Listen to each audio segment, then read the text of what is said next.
యేసుక్రీస్తు వారు సర్వలోక మానవాళి కొరకు ఆయన వచ్చాడన్న సంగతి అన్యజనులు గుర్తించే విధంగా క్రైస్తవులు ఉన్నారా?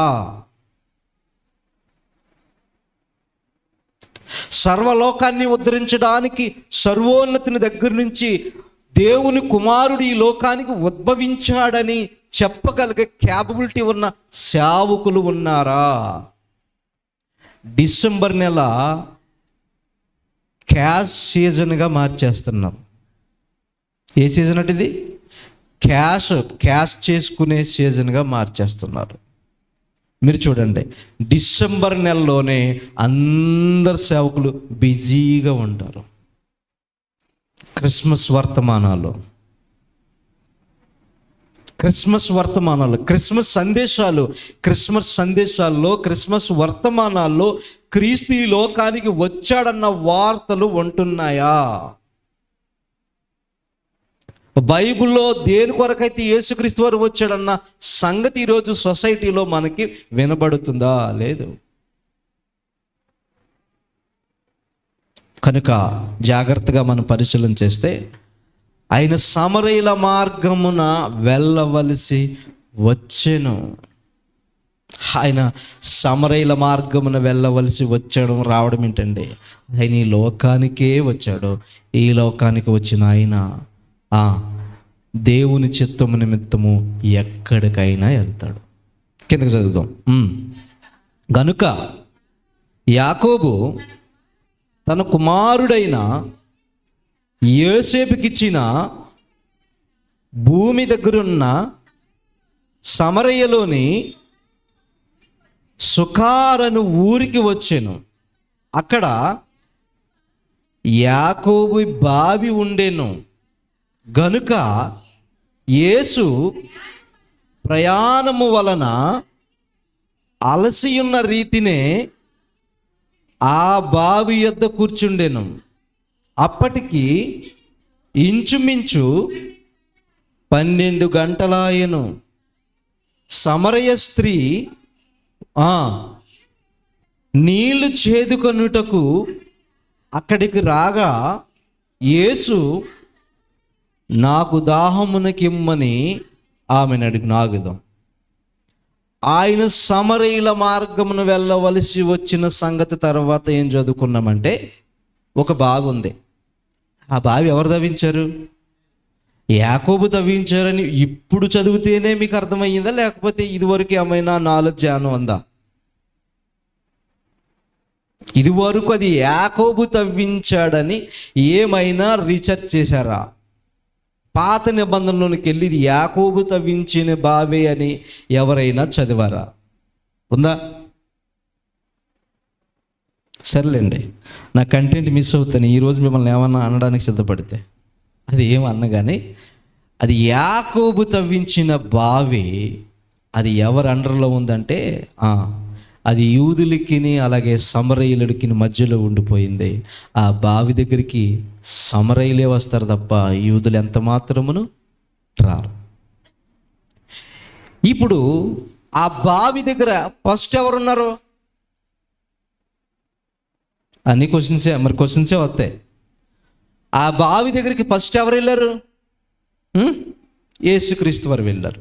అక్కడికి వెళ్ళగానే ఒకే ఒక ఆమె అక్కడ నీళ్లు చేదుకోవడానికి వచ్చింది. ఎవరామె?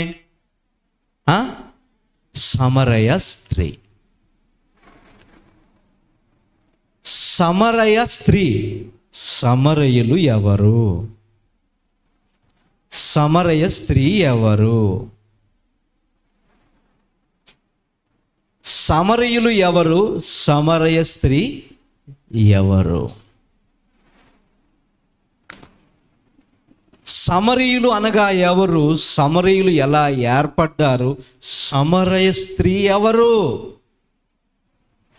సమరయ స్త్రీ అనగానే టకేలమని సంఘాలు ఈరోజు యావత్తు సార్వత్రిక సంఘాల్లో ప్రతి ఒక్కరు మాట్లాడే మాట 6 భర్త కలిగిన ఆవిడే కదా ఆవిడే అని అంటారు.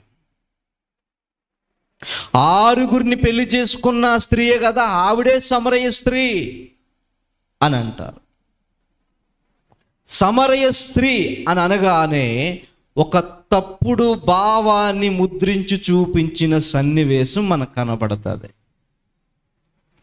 సమరయ స్త్రీ అని అనగానే ఎవరు మాట్లాడినా సరే సమరయ స్త్రీ ఒక తప్పుడు భావంతో బ్రతికిన స్త్రీ అనే ప్రస్తావనే మనకు వినబడింది ఇప్పటి వరకు కూడా.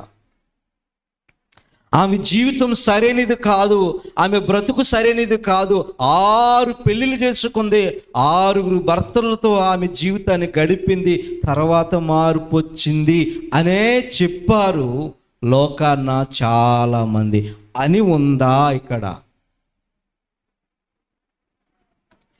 ఇప్పటికీ కూడా ఆమె జీవితం కోసం చెప్పాలంటే ఈ క్రిస్మస్ సందేశాల్లోనూ కూడా యేసుక్రీస్తు వారు ఎందుకు వచ్చాడని చెప్పడానికి సమరయ స్త్రీని వాడుకుంటూ ఏమంటారంటే ఆమె జీవితం సరైన జీవితం కాదు, తప్పుడు మార్గాల్లో తప్పుడు జీవితం, అపవిత్రమైన జీవితం, 6 భర్తలను పెట్టుకుని బ్రతుకుతుంది ఆవిడ. ఆమె జీవితంలోనికి దేవుడు మార్పిచ్చాడని చాలామంది నూరి అందరికీ ప్రకటించేశారండి. అలా అని బైబిల్లో ఉందా? అలా అని ఆమె శారీరకమైన 6 భర్తలతో 6 పెళ్ళిళ్ళు చేసుకుని 6 భర్తలతో ఉన్నదని బైబిల్లో ఉందా? ఆలోచిద్దాం ఈరోజు. సమరయ స్త్రీ అనగానే ఆమెకి ఇచ్చిన ట్యాగ్ లైన్ అంటే ఆమెకు వేశ్య జాబితాలోనికి చేర్చేశారు. సమరయ స్త్రీ అని అనగానే ఆమెను ఒక వేశ్య జాబితాలోనికి చేర్చేశారు. ఆమె వేశ్య అని వ్రాయబడి ఉందా బైబిల్లో? ఉందా? లేదే. ఆ సన్నివేశం మీరు చూస్తూ నా మాటలు వినండి. యేసుప్రభుల వారు సమరయ స్త్రీతో మాట్లాడుతున్న సన్నివేశం. ఆగుదాం, అదాప. ఇప్పుడు సమరయ స్త్రీ అని అనగానే ఆమె జీవితం సరైన జీవితం కాదు, వేశ్య అని ముద్రేసి ప్రసంగాల్లో దంచి కొట్టేశారే. ఆమె వేశ్య అని బైబిల్లో ఉందా? ఆమె జీవితం తప్పుడు జీవితం అని వ్రాయబడి ఉందా? ఏమని వ్రాయబడి ఉంది? ఏమని వ్రాయబడి ఉంది? సమరయ స్త్రీ ఒక బావి దగ్గరికి వచ్చాను వ్రాయబడి ఉంది. సమరయ స్త్రీ అంటే ఏంటి అసలు? సమరయ స్త్రీ అంటే ఏంటి అసలు? సమరయ స్త్రీ అన్న దాంట్లో వేశ్య అని అర్థం వస్తుందా? లేదే. మరి సమరయ స్త్రీ అని బైబిల్లో రాయబడితే సమరయ స్త్రీకి తప్పుడు జీవితాన్ని ఎందుకు అంతకట్టారు? సునేమిరాలు అని ఉంది. సునేమిరాలు ఎవరు? గనురాలు అని ప్రస్తావించాడు దేవుడు బైబిల్లో. సునేమిరాలు, సునేమిలో ఉంటున్న ఒక స్త్రీ. ఆ స్త్రీకి పేరుంది, పేరు ప్రస్తావించలేదు. దేవుడు ఆమెని గనురాలు అని అన్నాడు. నా మాటలు అర్థం చేసుకోవాలి. సునేమిరాలు అని ఉంది. సారేపతు విధవరాలు అని ఉంది. సారేపతు విధవరాలు, సారేపతులో ఉంటున్న విధవరాలు ఇశ్రాయేలురాలు ఆవిడ. సునేమిలో ఉంటున్న ఒక స్త్రీ సునేమిరాలు అని వ్రాయబడి ఉంది. ఇప్పుడు సునేమిరాలు అని వ్రాయబడి ఉంది కాబట్టి ఆమె కోసం ఏమీ రాయబడలేదు కాబట్టి ఆమెను ఒక వ్యభిచారిగా, ఆమె ఒక దొంగగా చిత్రించేద్దామా? ట్యాగ్లైన్ ఇచ్చేద్దామా? లేదే. మరి సమరయ స్త్రీ అని అనగానే ఎందుకు వేశ్యగా మీకు ముద్రేశారు? సమరయ స్త్రీ అని అనగానే ఆ ప్రాంతాన్ని బట్టి పిలువబడుతున్న ఆ స్త్రీని ఎందుకు వేశ్యగా, తప్పుడు మనిషిగా ముద్రేశారు? ఓకే, మనం ఆలోచిద్దాం. నిజముగా ఆమె స్త్రీ అయితే, నిజముగా ఆమె తప్పుడు చేసిన వ్యక్తి అయితే బైబిల్లో మనకి చాలా సందర్భాలు ఉన్నాయి. చేసిన దాన్ని చేసినట్టుగా దేవుడు విప్పి చెప్పాడా లేదా బైబిల్లో? భక్తుల జీవితాలు కూడా ఎలాంటి దొంగ కోణాలు ఎత్తుకారో కూడా చెప్పారు. అంతేనా? అందులో ఎగ్జాంపుల్ దావీదు గారు పాపం చేసేటప్పుడు ఎలాంటి దొంగ కోణాలు ఎత్తుకారో దావీదు గారి యొక్క ఉద్దేశాన్ని అంతా బైబిల్లో రాయించాడు. మరి అలాంటప్పుడు సమరయ స్త్రీ తప్పుడు జీవితం అని కొంచెం వివరణ ఇవ్వాలి కదా. ఇంకా బైబిల్లో వ్యభిచారమందు పట్టబడిన స్త్రీని మనం యోహాను సువార్తలో 8వ అధ్యాయంలో చూస్తాం. మీరు వినండి అంతే. వ్యభిచారమందు పట్టబడిన స్త్రీని తీసుకొచ్చి యేసు ప్రభుల వారి దగ్గరికి ఈమె సంగతి ఏం చేద్దామని అడిగారు. ఆయన తప్పు పట్టుకోవడానికి. పరిసయ్యుల యొక్క పరిస్థితి అదే అని అడిగితే, ఎస్, ఆమె మీద మొదట రాయేసేవాడు ఎవడైతే ధర్మశాస్త్ర ప్రకారంగా తప్పు చేయలేదని భావించుకున్నాడో వాడు రాయమన్నాడు. వేసిన రాయి, తీసిన రాయి, ఎత్తిన చెయ్య టాక్మని దిగిపోయినాయి. ఎందుకంటే లోకాన్న పాపం చేయని వాడు ఎవడు లేడు. కనుక వ్యభిచారమందు పట్టబడిన స్త్రీ అని మనకి లేఖనాలలో రాయబడింది. అలాగే మనకి యోహాను సువార్తలోను లోక సువార్తలోను కూడా మనకు కనబడుతుంటుంది. పాపాత్మురాలైన ఒక స్త్రీ యేసు పాదాల దగ్గరికి వచ్చి అత్తరును పూసిన సందర్భం మనకు తెలుసు. అవునా? పాపాత్మురాలైన స్త్రీ అని మెన్షన్ చేయబడింది.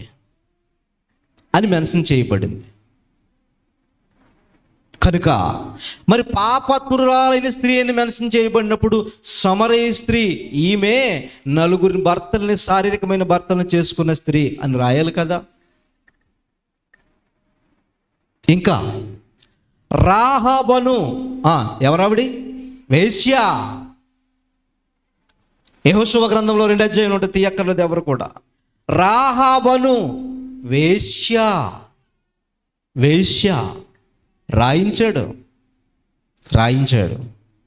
రాహాబను వేశ్యని రాయించాడు. న్యాయాధిపతుల గ్రంథంలోకి వెళితే గాజాలో ఒక వేశ్య ఉంటుంది, సోరేకులో ఒక వేశ్య, దెలీలా కూడా ఉంటుంది. దెలీలా మరోనేమో వగలాడి. వేశ్య పాత్ర వేరు, వగలాడి పాత్ర వేరు. మీకు అర్థం కావాలి, అన్నీ ఒకటి కాదు. వేశ్య అంటే అందరికీ దాహాన్ని తీర్చే ఆవిడ, వృత్తిగా కుటుంబాన్ని గడపడం కోసం వృత్తిగా తన దగ్గరికి వచ్చే వాళ్ళు ఎవరైనా సరే దాహం తీర్చే ఆవిడ. దెలీలాది అటువంటి మైండ్ సెట్ కాదు. రాజకీయ పరంగా, ప్రాంత ప్రకారంగా ఎవరన్నా కోరిక మేరకు మనుషుల్ని పడగొట్టే టైపు.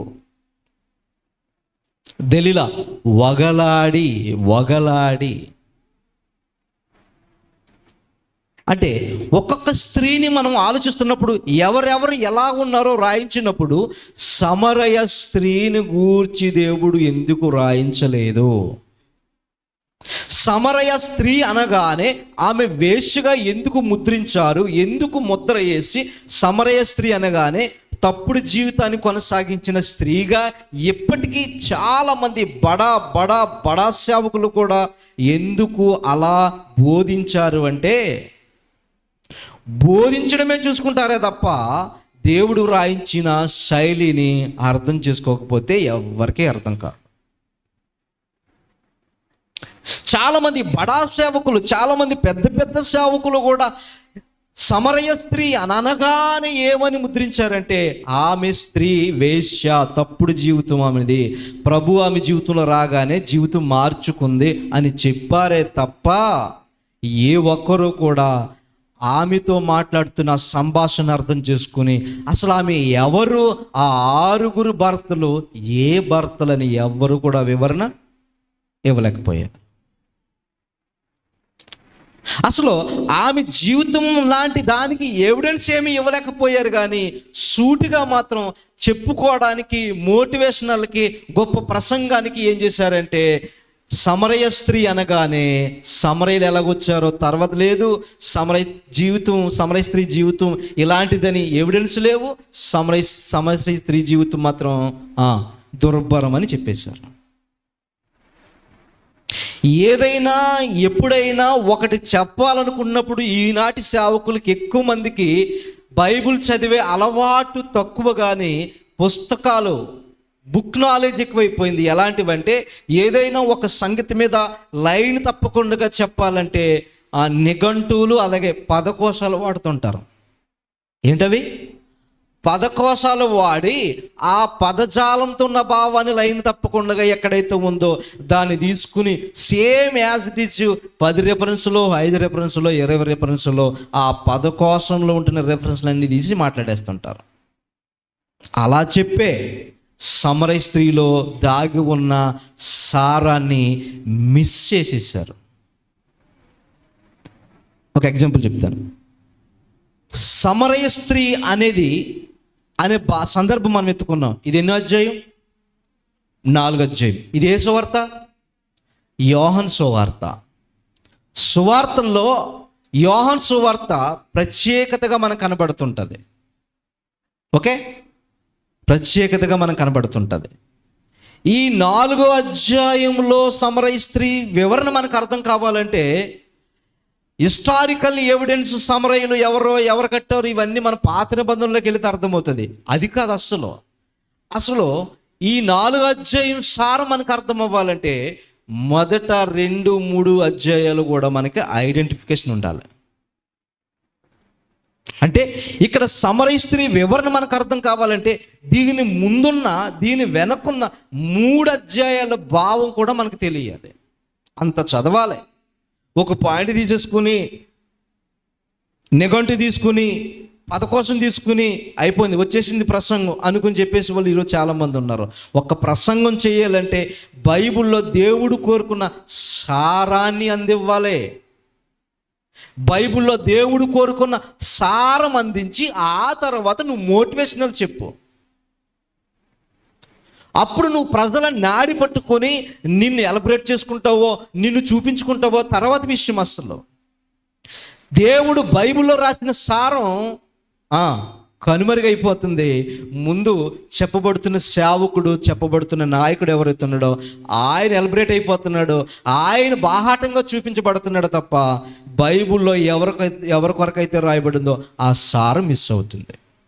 ఎగ్జాంపుల్ చెప్తాను చూడండి, చాలా ఇంట్రెస్టింగ్ ఉంది కదా.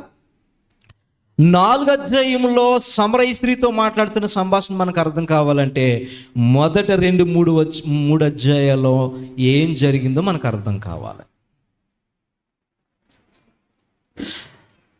యేసుక్రీస్తు వారి యొక్క దైవత్వాన్ని చాటే సువార్తగా యోహాను సువార్త మనకు కనబడుతున్నప్పుడు యేసుక్రీస్తు వారి యొక్క దైవత్వాన్ని రుజువుపరిచే సువార్తగా యోహాను సువార్త మనకు కనబడుతున్నప్పుడు అందులో మొదటి అధ్యాయంలో మనకి ఒక ఆయన కన్ఫ్యూజన్లో ఉంటాడు. ఎవరైనా? మొదటి అధ్యాయం 43 నుంచి మీరు తీయక్కర్లేదు, నేను అలాగా టూకీగా చెప్తాను, వినండి. పిలుపు వచ్చి నతనీలుతో చెప్తాడు, నతనీలు మేము మెస్సైని కనుగొంటిమి. ఎక్కడా? గలిలియా ప్రాంతం అని అనగానే నతనీలు అని అంటాడు, అయ్యా మీరు మెస్సైని కనుక్కున్నారు, ఓకే, అదంతా బాగానే ఉంది, మరి ధర్మశాస్త్రంలో వ్రాయబడిన మాట ఏమైపోవాలి? గలిలియా నుండి, నజరేతు నుండి ఏదైనా మంచిది రాగలదా అని అన్నాడు. అని కౌంటర్ వేశాడు పిలుపుకి. కనుక నజరేతు నుంచి ఏది మంచిది రాదని లేఖనాలలో ఉంది కదా, మీరు మరి నజరేతులో మెస్సైని కొనుక్కున్నామని మీరు ఎలా అంటారు అని అన్నాడు. సరే నువ్వు వచ్చి చూడవయ్యా, మేము కొనుక్కున్న మెస్సైని అని తీసుకొచ్చారు. తీసుకురాగానే వస్తూ ఉండగానే ఈయన నిజమైన ఇశ్రాయేలీయుడు అని అన్నాడు. ఎవరు? యేసు ప్రభుల వారు. ఈయన నిజమైన ఇశ్రాయేలీయుడు అని అన్నాడు. అంటే యేసు ప్రభుల వారికి నతనీలు నాడిని పట్టుకుని కొంచెం పొగిడితే నన్ను మెస్సైగా యాక్సెప్ట్ చేసేస్తాడు, వీళ్ళందరూ నమ్మడు, ఈ నతనీలు కూడా నమ్మేలే అందుకన్నాడా? ఆయన నిజముగా ఇశ్రాయేలీయుడు అన్నాడంటే ఆయన నిజముగా ఇశ్రాయేలీయుడు అన్న విషయం ఎవరికి తెలుసు? యేసు ప్రభుల వారికి తెలుసు. అయ్యా ఇదిగో ఈ నతనీలు నిజమైన ఇశ్రాయేలీయుడు, నిజమైన ఇశ్రాయేలీయుడు.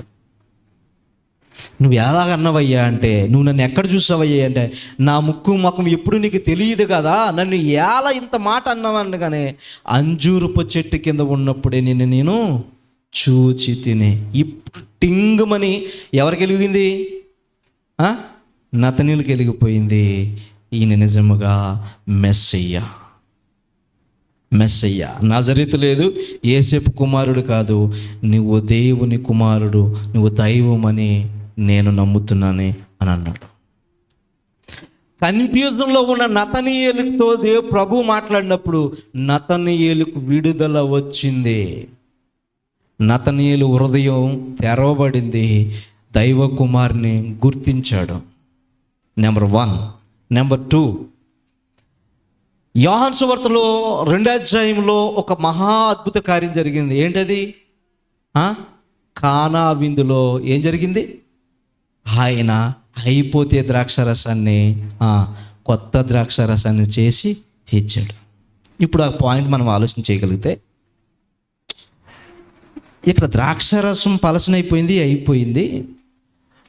మనం ఏంటో వీళ్ళకి చూపించి కొంచెం హ్యాపీగా వీళ్ళని చేద్దాం అనుకుని ద్రాక్షరసం అనే అద్భుతాన్ని చేశాడు ఆయన. మనం ఏంటో వీళ్ళు అర్థం చేసుకోవాలి. కొంచెం మెస్పరైజింగ్ అయిపోవాలి, కొంచెం వీళ్ళు చాలా హ్యాపీగా ఉంచాలని ఆయన దగ్గరున్న ఆ దైవతనాన్ని వీళ్ళు కొంచెం హ్యాపీగా ఫీల్ అవ్వాలి. పోనీలే పడి ఉంటుంది. ఆ భావంతో చేశాడా? లేదు. ఆ మహా అద్భుత కార్యం చేయడం వెనకాల ఉన్న కారణం ఏంటో చెప్పనా? ఆయన రాజ్యాన్ని స్థాపించబోతున్నాడు. ఆయన నూతన నిబంధన వరబడిని ఆయన సమాజానికి, ప్రపంచానికి ఇవ్వబోతున్నాడు. పాత నిబంధన కొట్టివేయబడుతుంది అన్న సంగతిని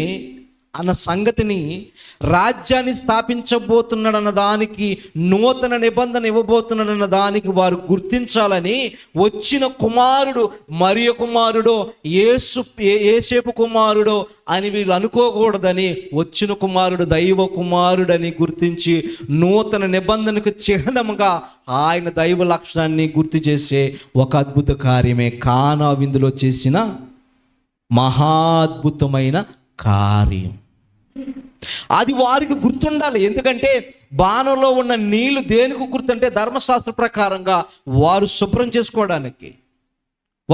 చేసుకోవడానికి ఆ బాణంలోనే వేయబడిన నీళ్లు ద్రాక్షరసంగా మారినాయి. అంటే ఆ ద్రాక్షరసం అనే అద్భుత మహాకార్యాన్ని ప్రభు వారికి నేర్పిస్తున్న పాట ఏంటంటే, నూతన వరబడి నూతన నిబంధన నా ద్వారా రాబోతుందని చెప్పడానికి చిహ్నంగా ఆయన చేశాడు. అది వారు గుర్తించలేదు. ఎవరు? ఆ కానా విందులో ఉంటున్న వారు ఎవ్వరూ గుర్తించలేదు. తీయగా ఉందని బాగా తిని తాగేశారు తప్ప ఏమీ లేదు. ఇప్పటికి కూడా ప్రభురాత్రి భోజనంలో చప్పగా ఉందంటే చప్పగా ఉందంటున్నారు, ఉప్పుగా ఉందంటే ఉప్పుగా ఉందంటున్నారు, కొంచెం నీళ్ళు ఎక్కువైతే చప్పగా ఉందంటున్నారు తప్ప అసలు దాని వెనకాల ఉన్న ఆంతర్యం ఏంటో అది తీసుకోగానే మనం ఒక్కసారిగా ప్రభు వచ్చి మనం తాకినట్టుగా, ప్రభువా నేను మరలా పాపం చేశానయ్యా, మరలా నీకు అన్యాయం చేస్తున్నానని ఎవరు ఒప్పుకునేవారు లేరు. ఇది 2. ఇక 3 ఇటు మత పెద్దల అధికారుల మధ్య నలిగిపోతున్న ఒక వ్యక్తి ఉన్నాడు. ఎవరైనా? నికోదేము. మత పెద్దల దగ్గర నలిగిపోతున్నాడు, మతంలో నిండిపోయి ఉన్నాడు. ఆయనకు ఒక క్యాడర్ ఇచ్చేశారు. ప్రధాన అధికారుల్లో ఆయన కూడా ఒక అధికారి. ఎవరు? నికోదేము. ఆ డిగ్నిటీ కాపాడుకోవాలంటే చిల్లరగా ప్రవర్తించడానికి వీల్లేదు. అలాగని వారి మధ్యలో ఉండిపోతున్నాడు. కానీ ఒక వైపు నుంచి యేసుక్రీస్తు వారి కార్యాలు చూస్తున్నప్పుడు ఈ కార్యాలు ఇదేమి కూడా మ్యాజిక్ కాదే, దేవుని దగ్గర నుంచి వచ్చిన వాడే తప్ప ఇవెవ్వరు చెయ్యలేరు. ఈయనేమో మేము వ్యతిరేకిస్తున్నాం, ఈ కార్యాలు దేవుని దగ్గర నుంచి వచ్చిన వాడు తప్ప ఎవ్వరు చేయలేరు. ఏంటబ్బా ఈ సంగతి? వెళితే వేలతో దెబ్బు, చూస్తేనేమో అక్కడ దేవుడు ప్రత్యక్షంగా కనబడుతున్నాడని నలిగిపోతున్నాడు. ఎవరు?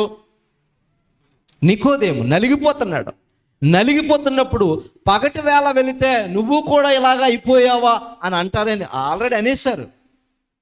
నువ్వు కూడా ఎంత ఈజీగా మోసపోయావు అని అన్నారు నికోదేముని.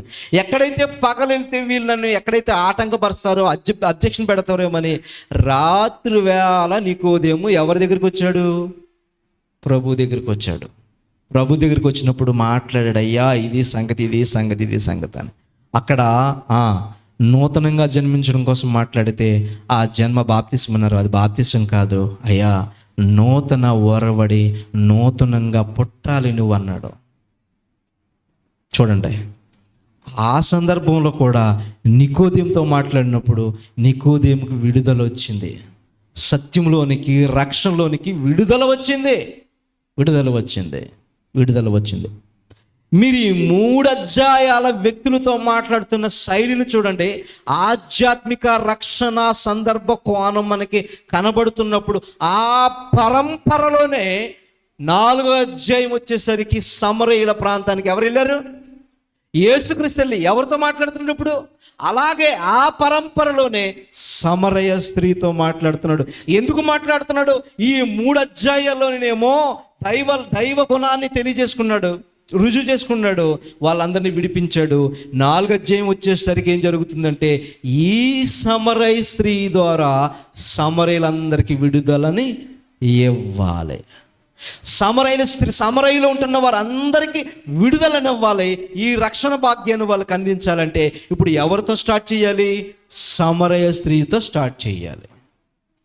మీకు అర్థమైంది కదా? ఇది మెయిన్ రీజన్, ఇదే మెయిన్ ఎవిడెన్స్. ఇది ఎవరు చెప్పలేదు.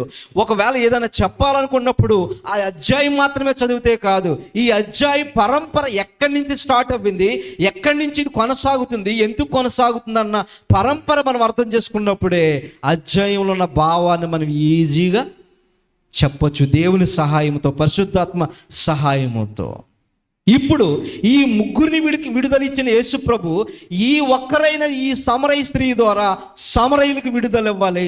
సమరయులకి రక్షణ భాగ్యాన్ని అందించాలంటే సమరయ స్త్రీగా ఉంటున్న స్త్రీతో ఆయన సంభాషణ స్టార్ట్ చేశాడే తప్ప సమరయ స్త్రీ అనగానే అందరి దాహాన్ని తీర్చే వేశ్య అని బైబిల్లో వ్రాయబడలేదు. సమరయ స్త్రీ అనగానే అందరితోనూ చక్కగా ఆమె ఆనందాన్ని పొందుకునే స్త్రీ, తప్పుడు స్త్రీ అని బైబిల్లో వ్రాయబడలేదు. మరి ఎందుకు రాయబడిందో అన్న సంగతిని మనం చూడగలిగితే ఇప్పుడు మనం అసలు పాయింట్లోకి వద్దాం. చదువమ్మా. ఆ సమరయ స్త్రీ, యూదులవైన నీవు సమరయ స్త్రీనైన నన్ను దాహమునకిమ్మని ఎలాగూ అడుగుచున్నావని ఆయనతో చెప్పెను. ఏలయనగా యూదులు సమరయులతో, యూదులు ఎవరితో సాంగత్యం చేయరు? సమరయులతో సాంగత్యం చేయరు, యూదులు చేయరు. మరి యేసుక్రీస్తు వారు చేస్తారా? చేస్తారు. యేసుక్రీస్తు వారిని ఎందుకు నమ్మాలయ్యా అంటే, యేసుక్రీస్తు వారిని ఎందుకు స్వీకరించాలయ్యా అంటే, యేసు ప్రభువు నిజమైన దేవుడిని ఎందుకు ప్రకటించాలయ్యా అంటే ఆయనకు కుల భేదాలు లేవు. భూమి మీద మనుగడ కొనసాగిస్తున్న సమస్త మానవాళికి ఒక్కటే. యూదులకు ఉండొచ్చు వ్యత్యాసం, కానీ ఈ లోకానికి దిగి వచ్చిన యేసుక్రీస్తు వారికి భూమి మీద ఏ తెగగా ఏ భాగం మీద ఉన్న వారంతా ఒక్కటే, సమానమని చెప్పాడు ఆయన. వీళ్ళు వెళ్ళరు, ఈయన వెళ్తాడు. ఎందుకంటే పుట్టించిన పిల్లలందరూ కూడా దేవుని పిల్లలు కాబట్టి దేవుని పిల్లల దగ్గరికి ఈయన వెళ్తారు, మిగిలిన వారు వెళ్ళరు. చదువమ్మా. అందుకు యేసు, నీవు దేవుని వరమును నాకు దాహమునికిమ్మని నిన్ను అడుగుచున్నవాడు ఎవడో అదియు ఎరిగి ఉంటే నీవును ఆయన్ని అడుగుదువు. ఆగుదాం. నువ్వు అడుగుతున్నావు కదా, నువ్వు అడుగుతున్నవాడు ఎవరో నువ్వు గ్రహించుంటే నువ్వు ఆయన్ని అడుగుదువు. గ్రహింపు లేకుండా కానీ మనం చాలా కాలం క్రైస్తవ్యంలో కొనసాగించేస్తాం. ఎగ్జాంపుల్ ఒకటి చెప్పనా? ఒక మహాద్భుత కార్యాన్ని కానా విందులో జరిగించాడు, వాళ్ళ గ్రహింపు లేదు. తాగేశారు, తినేశారు, వెళ్ళిపోయారు, అంతే. గ్రహింపు లేదు. ఏంటి అసలు ఈయన మరియ కుమారుడు కదా, యేసేపు కుమారుడు కదా, ఈయనేంటి వాళ్ళ చేతులతో వాళ్ళే వేశారు, బాణంలో నీళ్లు వాళ్ళే వేశారు. వేయబడిన నీళ్లు, బాణంలో వేయబడిన నీళ్లు ద్రాక్షారసంగా ఎలా మారాయి? ఈ అద్భుతం ఏంటని గ్రహించారా? గ్రహించలేదు.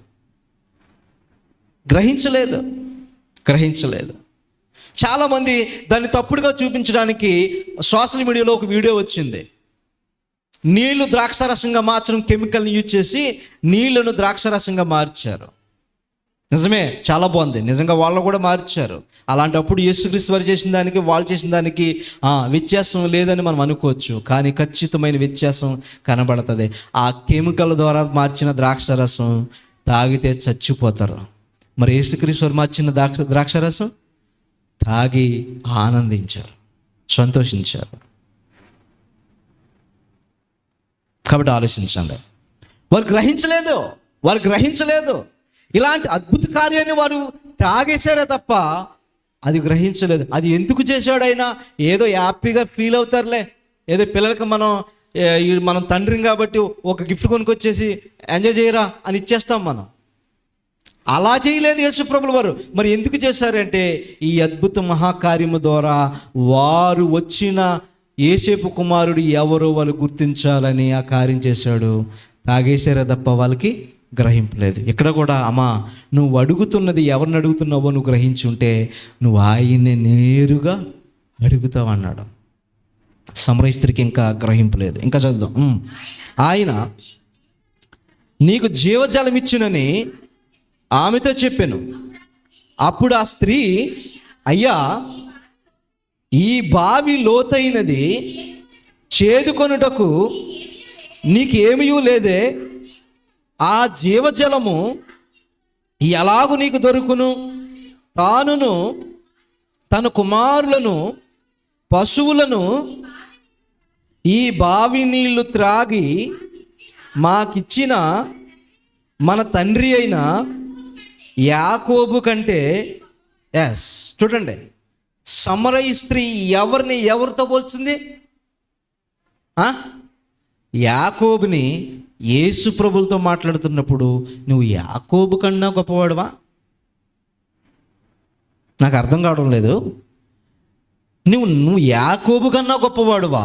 యాకోబు, ఇస్సాకు, అబ్రహాము, ఇశ్రాయేలుకి ఎవరంటే మూల పురుషులు, పితరులు. వాళ్ళని చాలా రెస్పెక్ట్ చేస్తారు. వాళ్ళకు ముందు దేవుని కొరకు ఉన్నతంగా బ్రతికిన భక్తుల్ని వారు చాలా రెస్పెక్ట్ చేస్తారు. యాకోబు ఎవరనుకుంటున్నారు? మా మూల పురుషుడు, మా పితరుడు. యాకోబు కన్నా నువ్వు గొప్పవాడువా? జీవజలం అనే మాట వినబడగానే యాకోబు మాకు ఇంత మంచి బావిని త్రవ్వించి మాకు ఇచ్చాడు, యాకోబు కన్నా నువ్వు గొప్పవాడువా? సమరయ స్త్రీలో ఉంటున్న స్పృహ మనకు అర్థం కావాలి. ఎవరు గుర్తున్నారు సమరయ స్త్రీకి? యాకోబు గుర్తున్నాడు. మైండ్లో పెట్టుకోండి, కింద చదవండి. అందుకు యేసు, ఈ నీళ్లు త్రాగు ప్రతి వాడును మరలా దప్పికొనును, నేను ఇచ్చు నీళ్లు త్రాగువాడు ఎప్పుడును దప్పికొనడు, నేను వానికిచ్చు నీళ్లు నిత్య జీవమునకై వానిలో ఊరేడు నీటి బొగ్గగా ఉండెను అని ఆమెతో చెప్పాను. ఆ స్త్రీ ఆయనను చూచి, అయ్యా, నేను దప్పి కొనకుండునట్లును చేదుకొనుట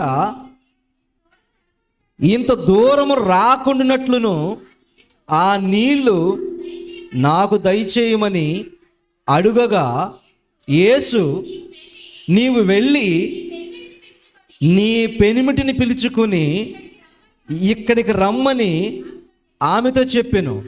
ఆ స్త్రీ, నాకు పెనిమిటి లేడనగానే యేసు ఆమెతో, నాకు పెనిమిటి లేడని నీవు చెప్పిన మాట సరియే. బాగా వినండి, బాగా గుర్తుపట్టండి. నీకు పెనిమిటి లేడని చెప్పిన మాట సరియే. ఫుల్ స్టాప్ ఉందా? అక్కడ ఫుల్ స్టాప్ ఉందా? మీరు ఆలోచించండి. నీవు చెప్పిన మాట సరియే, కానీ నీకు 5 పెనిమిటులు ఉన్నారు, ఇప్పుడున్నవాడు కూడా నీవాడు కాదు, వాడు వారో వాడు. ఎవరు ఈ 5? ఎవరు ఈ 6? ఎవరు ఈ సమరయులు? ఎప్పుడైనా ఆలోచించామా? సమరయ స్త్రీ అనగానే 6 భర్తలు, తప్పుడు జీవితం, వేష జీవితం, ఆమె జీవితం దుర్భరం, అపవిత్రత అని ముద్రేసి చాటి చాటి చాటి చెప్పేసామే. ఆమె జీవితంలో నిజముగా 6 భర్తలు ఉన్నారా? ఉన్నారా? ఉన్నారా చెప్పండి. ఆలోచించాలి.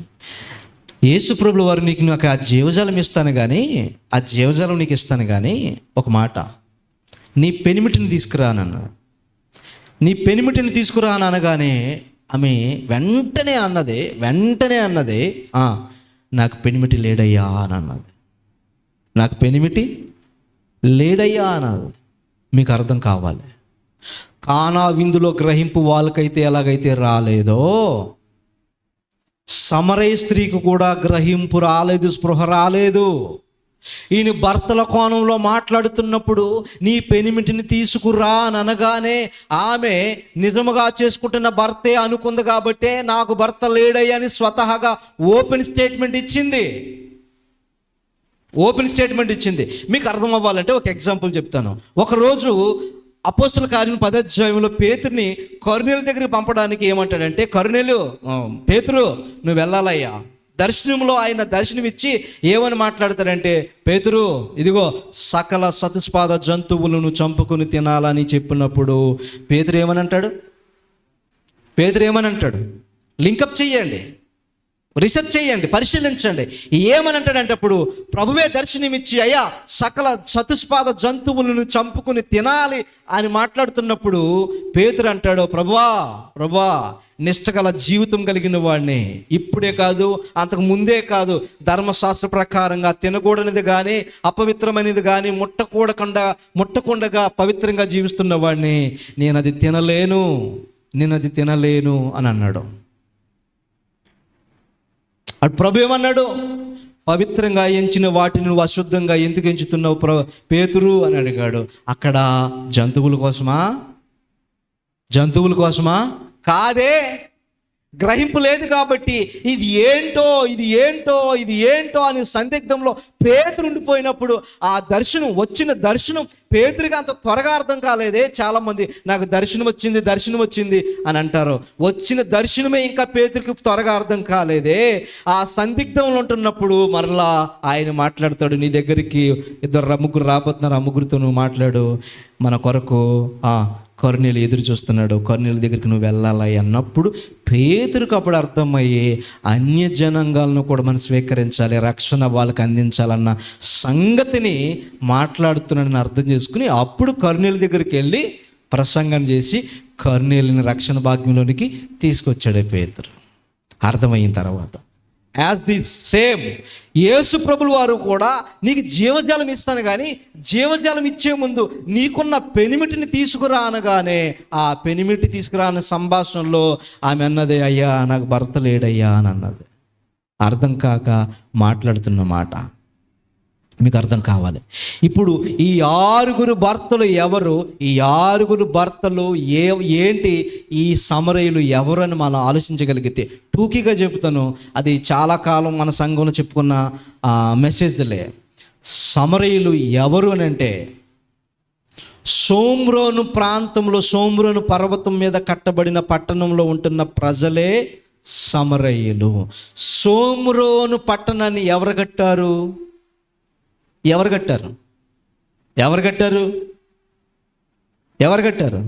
షోమ్రోను యొక్క పట్టణాన్ని ఎవరు కట్టారంటే, ఇశ్రాయేలుల రాజు అయిన ఒమ్రి ఉన్నాడే, ఒమ్రి.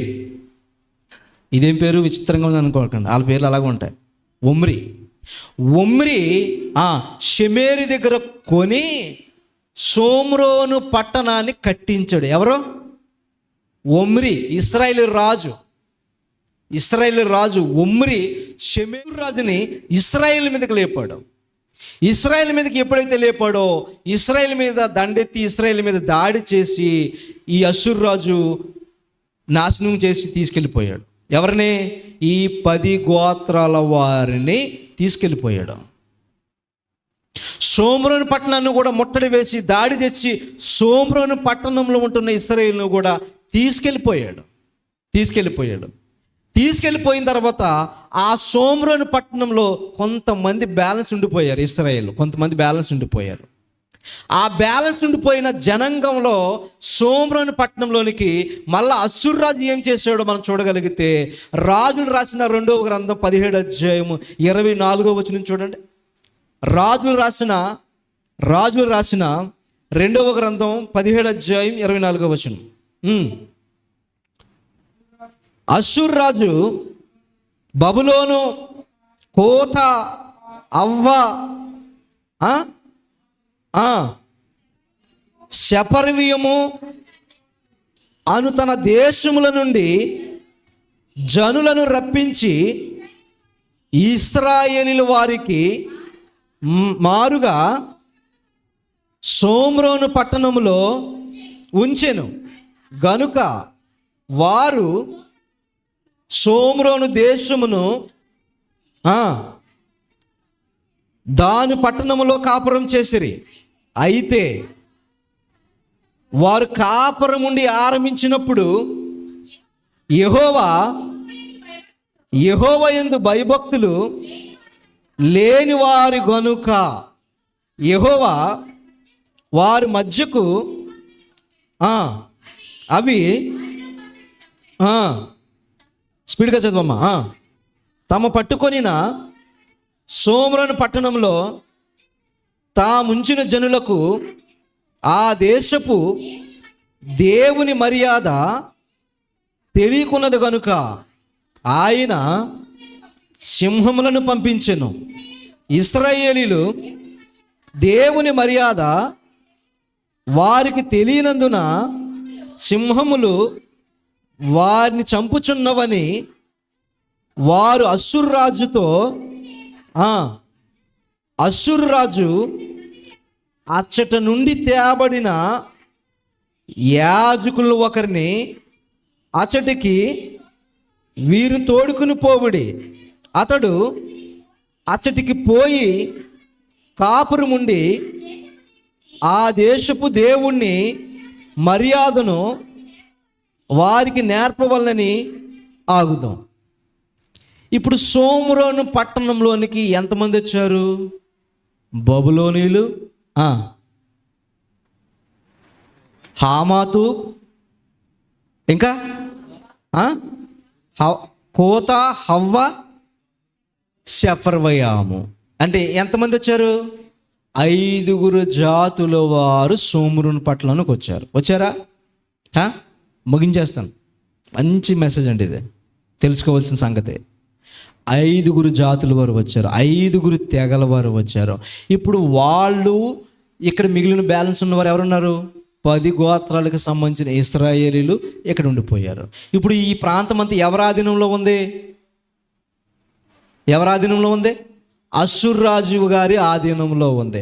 అష్షూరు రాజు గారి ఆధీనంలో ఉంటే ఈ షోమ్రోను పట్టణంలో ఈ 5 తెగలను అక్కడ పెడితే వారు ఒకటైపోయి మిశ్రిత జనమయ్యారు. ఎవరు? ఇశ్రాయేలీలు.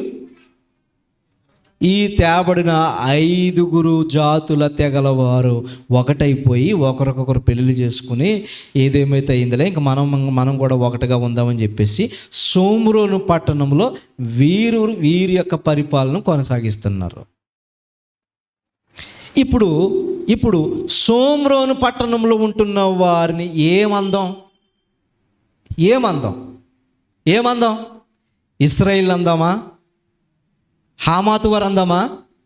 బబులోను వారు అందామా? సెపర్వాయి వారు అని అందామా?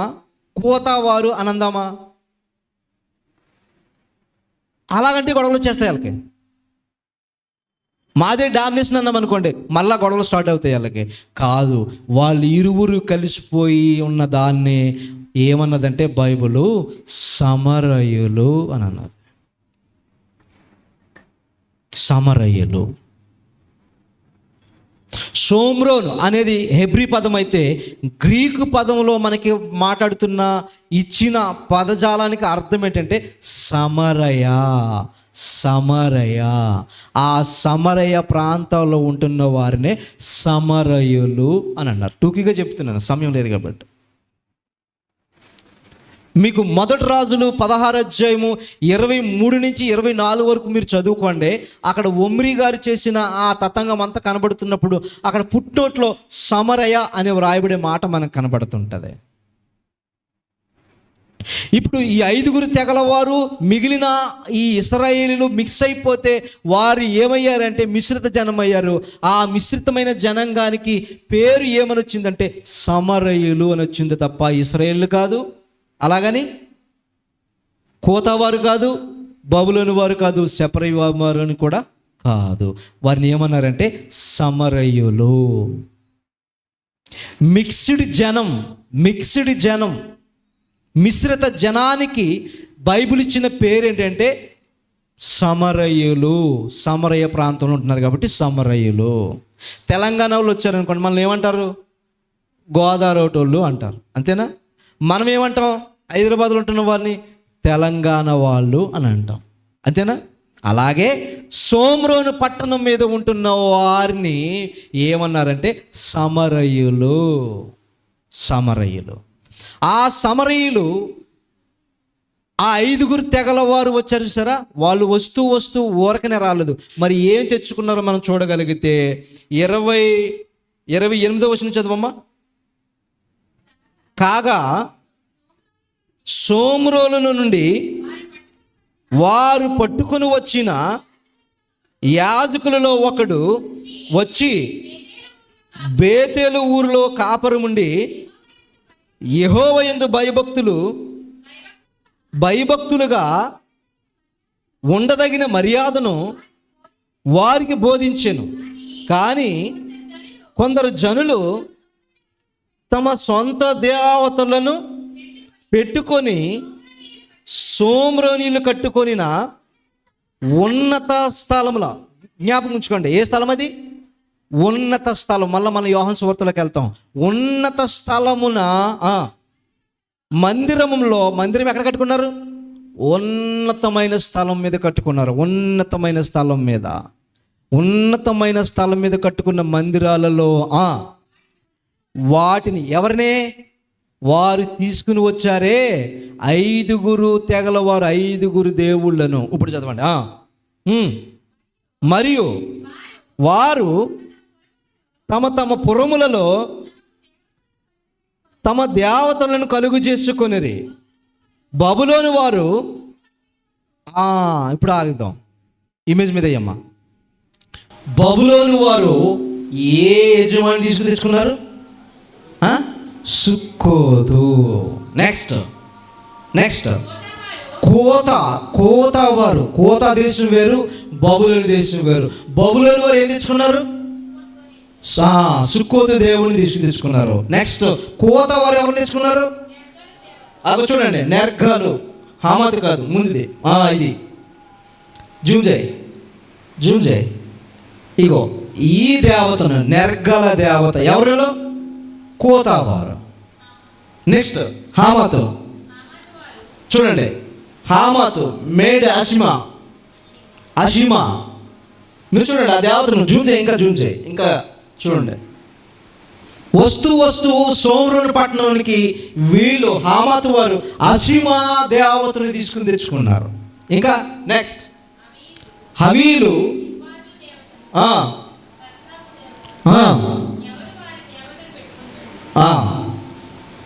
చదవండి, అదే అలాగే చదువుతున్నారే. సెఫర్వీములు తమ అప్పుడు అలాగండి, ఇమేజ్ అలాగండి. తమ పిల్లలను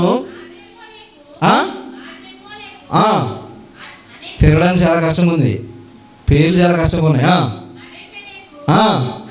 అను దేవతలకు మెలేకు దేవతను తెచ్చుకున్నారట. ఎవరు? ఈ మెలేకు దేవతను తెచ్చుకున్నారట. ఈ మెలేకు దేవత ఆరాధన ఎంత విచిత్రం ఏంటంటే వారి పసిపిల్లలను ఆ దేవత అగ్నిగుండంలో పడేసే ఆచారం. దుర్మార్గమైన ఆచారం. ఇవన్నీ ఎక్కడున్నాయి ఇప్పుడు? ఇవన్నీ ఎక్కడున్నాయి? షోమ్రోను పట్టణంలో ఉన్నాయి. ఎంతమంది? 5 తెగల వారు 5 దేవుళ్ళు తీసి తెచ్చుకున్నారు. 5 దేవుళ్ళు తీసి తెచ్చుకున్నారు. ఈ 5 ప్లస్ యెహోవా భయభక్తులు. మీరు కింద చదివితే, సమయం లేదు కాబట్టి కింద చదివితే 5 దేవతల్ని పూజిస్తున్నారట. అలాగే నిజంగా మరి యెహోవాను కూడా మర్యాదించకపోతే మరి బాగోదని యెహోవా దేవుడి మర్యాద కూడా కొనసాగిస్తున్నారట. మీకు బాగా అర్థం కావాలి. యెహోవా దేవుని మర్యాదను కొనసాగిస్తున్నారు. బలులు, అర్పణలు అన్నీ కంటిన్యూస్ మామూలుగానే జరుగుతున్నాయి. అలాగే ఈ 5 దేవతల ప్రతిమల ఆరాధన కూడా చేస్తూనే రన్ అవుతున్నారంట. ఎవరు? సమరయులు. లోకాన్ని ఒక సామెత ఉంది కదా భారతదేశంలో, అందరు దేవుళ్ళు ఒక్కటే. ఎవరన్నారయ్యా? ఇదిగో ఇలాగే కలిపి చేర్పేస్తారు. అందరు దేవుళ్ళు ఒకటని ఎవరన్నారు? నిజమైన దేవుడు బైబిల్ దేవుడే. పరిశీలించితే తప్ప అది అర్థం కాదు. వీళ్ళేం చేశారంటే యెహోవాకి మర్యాదిస్తున్నారట, మిగిలిన అన్య దేవతలను కూడా పూజిస్తున్నారట. ఇది మైండ్లో పెట్టుకోండి. షోమ్రోను ప్రాంతంలో ఉంటున్న వాళ్ళు ఎవరు? సమరయులు. ఈ సమరయులు ఎంతమందిని ఆరాధిస్తున్నారు? ఈ 5 దేవతలు ఇంక్లూడింగ్ యెహోవా దేవుని కూడా. ఇది మైండ్లో పెట్టుకోండి. ఇది బాగా ఆలోచించండి. సమరయులు షోమ్రోను పట్టణంలో బ్రతుకుతున్న జీవన శైలి. వారుకున్న దేవి దేవతలు ఎంతమంది అంటే ఈ 5 తెగల వారు తీసుకొచ్చిన దేవుళ్ళు, వాళ్ళు ఆరాధికులుగా ఉన్నారు. ఇప్పుడు ఈ సమరయ స్త్రీ ఎక్కడ ఉంటుంది? సమరయులోనే ఉంటుంది. ఈ సమరయ స్త్రీ, సమరయులో ఉంటున్న సమరయ స్త్రీతో యేసు ప్రభువు ఏ భాషా శైలితో మాట్లాడుతున్నాడు? నతనీలు, నువ్వు నిజముగా ఇశ్రాయేలువయ్యా అని అనగానే నతనీలకు అర్థమైపోయింది. అంటే ఎవరితో ఏ భాషా శైలిలో మాట్లాడాలో సూపర్ మాస్టర్ ఎవరు? యేసు ప్రభువు వారు. ఇప్పుడు యోహాను సువార్తకు రండి. 4వ అధ్యాయం ఇందాక చదివిన మాటను మీరు మిస్ అవ్వకూడదమ్మా. ఆయన ఇందాక చదివాం కదా, నీకు పెనిమిటిలు ఉన్నారన్న సందర్భం. యేసు నీవు వెళ్ళి నీ పెనిమిటిని పిలుచుకొని ఇక్కడికి రమ్మని ఆమెతో చెప్పెను. ఆ స్త్రీ నాకు పెనిమిటి లేడని ఓపెన్గానే స్టేట్మెంట్ ఇచ్చింది. నిజంగా ఆమె పెనిమిటి లేడు. మరి నీకు పెనిమిటి లేడన్న మాట సరియే కానీ నీకు 5 పెనిమిట్లు ఉండిరి. 5 పెనిమిట్లు ఉండిరి. ఈ 5 పెనిమిట్లు ఎవరు? ఇప్పుడున్నవాడు నీవాడు కూడా కాదు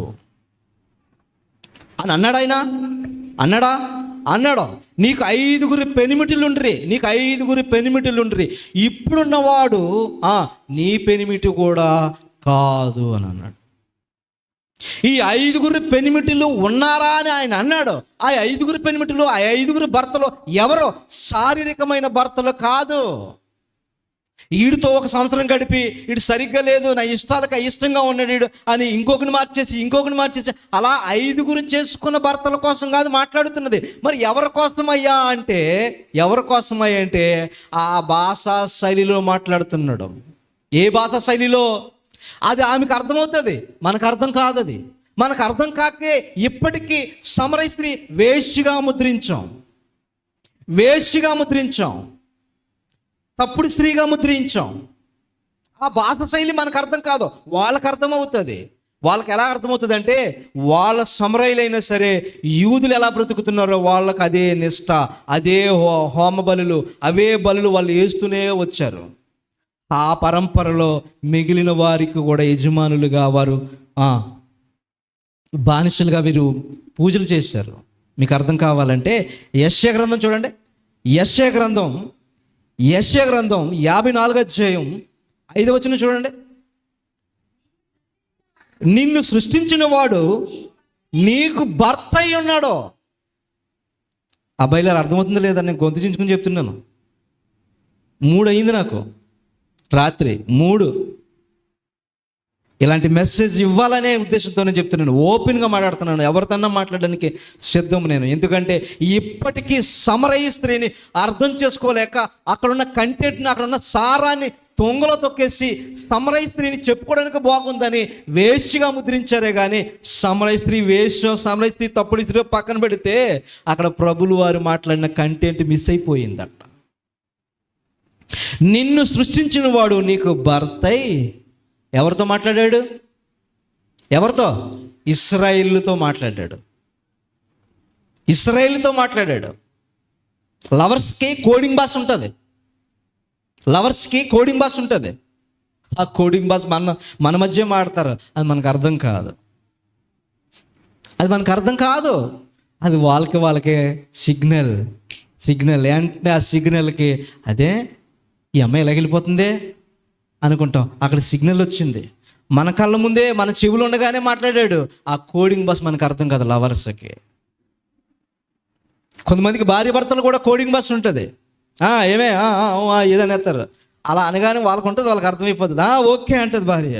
ఏమన్నాడని ఓకే అంటుంది అని అనుకుంటాం మనం. అలాగే ఇశ్రాయేలుకి దేవునికి ఆ భాషా శైలి వరకు బాగా తెలుసు. నిన్ను సృష్టించిన వాడు నీకు భర్తై ఉన్నాడు అన్నదే. చూడండి, ఇంకో మాట చూడండి. ఓషియా గ్రంథం 2:16. ఓషియా గ్రంథం 2:16. స్పీడ్గా అమ్మా. అది ఇచ్చట నుండి నా మాట వినును, నీవు బయలు అని నన్ను పిలవక నా పురుషుడు అని పిలుతు. పురుషుడు అని అక్కడ పుట్టినట్టు ఏమనుంది? కింద పుట్టినట్లు ఉన్నాయా? కనబడతలేదు మనకి. చర్చిలో లైటింగ్ లేదు, టీవీలు సెల్లో చూసి కళ్ళు రేటినా కూడా దెబ్బతిన్నాం మనకి. భర్త అని ఉంది. ఉందా? ఇది మైండ్లో పెట్టుకోండి. దేవుడు ఇశ్రాయేలుకి ఏమైనాడట? భర్త అయి ఉన్నాడట. ఇలాంటి మాటలు చూసుకుని ఏ బోల్టు హైదరాబాద్లో ఉండడం బోల్టేనా ఆవిడంటుంది తెలుసు నువ్వు డాడీ, తెలుసు నువ్వు పప్పా అంటుంది. చాలా కామెడీ పీస్గా తయారైపోయింది మనకి. ప్రసన్న బోల్టు. నిజంగా ఇలాంటి వాళ్ళు మారారంటుంది మంచి సంగతే. అసలు పరిపక్వత లేకుండా అసలు పాటలేంటి, డ్యాన్స్లేంటి, నా రూట్ మారింది, నా స్టైల్ మారింది, ఎంత దాన్ని వైరల్ చేసి ట్రోల్ చేస్తున్నారు. ఏంటి అసలు ఇలాంటి పిచ్చి పాటలు? ఆధ్యాత్మిక గీతాలు లేవు, ఆధ్యాత్మిక గీతాలు లేవు, అర్థం చేసే గీతాలు లేవు, పాటలు లేవు. ఇమేజ్ కోసం, ప్రెస్టీజ్ కోసం పాటలు కట్టే వాళ్ళు ఉన్నారు. ఇప్పుడు ఈ సెమినార్కి 6 పాటలు, లాస్ట్ 6 పాటలు ఇచ్చాం. కనీసం 4 పాటలన్నా ఇవ్వకపోతే మళ్ళీ ఏమనుకుంటారో అని అర్జెంటుగా ఏదో ఒక రాగాన్ని కలిపేసి ఉన్న మాటలే, ఉన్న పదాలే అలా కలిపేసి ఇలా కలిపేసి పాట కట్టేస్తున్నారు అంతే. తెలుసు నువ్వు పప్ప, తెలుసు నువ్వు డాడీ అంటుంది. ఏం పప్ప, ఏం డాడీ? మాకు అల్లరి తేవడం తప్ప, క్రైస్తవ్యానికి మచ్చ తీసుకురావడం తప్ప ఏముంది అసలు అందులోని? మన వరకు స్టైల్ మారింది అన్నావా? ఇప్పుడేమో తెలుసు నువ్వు పప్ప, తెలుసు నువ్వు డాడీ అన్నావా? ఆ భాషా శైలి మనకు అర్థం కావాలి. ఆయన అంటున్నాడు, వాళ్ళు అంటున్నారు నేను నీకు భర్త అయి ఉన్నానన్న సంగతి ఇశ్రాయేలుకి బాగా తెలుసు కాబట్టి ఆ భాషా శైలిలో వాళ్ళకి అర్థమవుతుంది. ఇప్పుడు యోహాను సువార్త మళ్ళా ఆడుకొచ్చామ్మా. ఇప్పుడు యోహాను సువార్త మళ్ళీ ఆడుకొచ్చే మళ్ళా చదువు. పెనిమిటి అన్నా. యేసు నీవు వెళ్ళి నీ పెనిమిటిని తీసుకుని ఇక్కడికి రమ్మని అడుగగా ఆమెతో చెప్పాను. ఆ స్త్రీ నాకు పెనిమిటి లేడని యేసు ఆమెతో నాకు పెనిమిటి లేడని, నిజమే నీకు భౌతికమైన శారీరకమైన పెనిమిటి లేడు. అందరి కోసం వివరంగా రాసిన బైబిల్ ఒక్క సమరయ స్త్రీ కోసం ఎందుకండి? వాళ్ళ భర్తలు ఎవరో ఎంతమందిని పెళ్లి చేసుకుంది ఎందుకు రాయలేదు? వివాహం కోసం ఎందుకు మాట్లాడుతుంది? ఆయన మాట్లాడుతున్న వారు ఎవరు? యేసుక్రీస్తు వారు. నువ్వు నేనంటే ఎంత ఇక్కడ ప్రసంగం చేసినా ఎక్కడో చోట, ఎగ్జాంపుల్ చెప్తున్నాను, అందరిని అంటే మీరు కోపడతారని, ఎక్కడో చోట మనం టంగ్ స్లిప్ అవుతాం, ఎక్కడో చోట రాంగ్ మిస్టేక్ వర్డ్ మాట్లాడుతుంటాం మనం.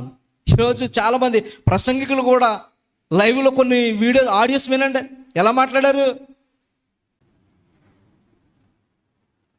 ఆలోచించండి. ఎక్కడైనా టంగ్ స్లిప్ అవుతాం. మాట్లాడుతున్నవారు ఎవరు మాట్లాడుతున్నారంటే యేసు ప్రభులు వారు మాట్లాడుతున్నారు. అమ్మ నీకు ఎంతమంది ఉన్నారు, నువ్వు ఎంతమంది తిరిగావు, ఆయన దీని కొరకు మాట్లాడడానికి కాదు.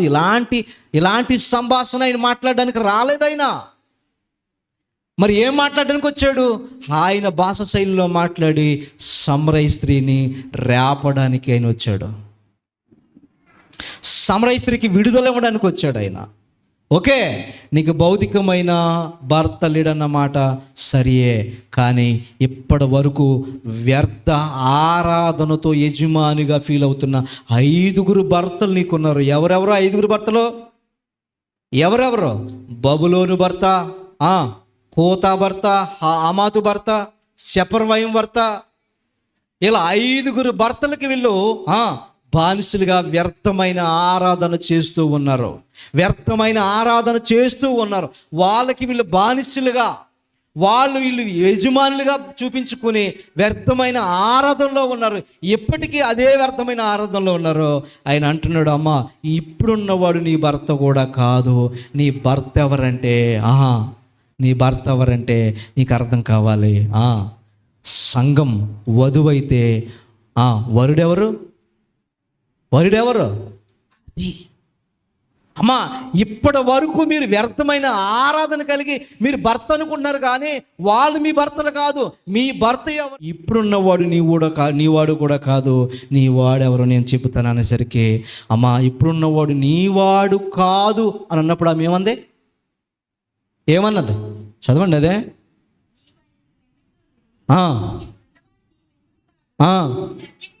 సత్యమే చెప్పితివని. ఎస్, భలే చెప్పవయ్యా. నాకు 5 కాదు 6 భలే చెప్పవని అన్నదా?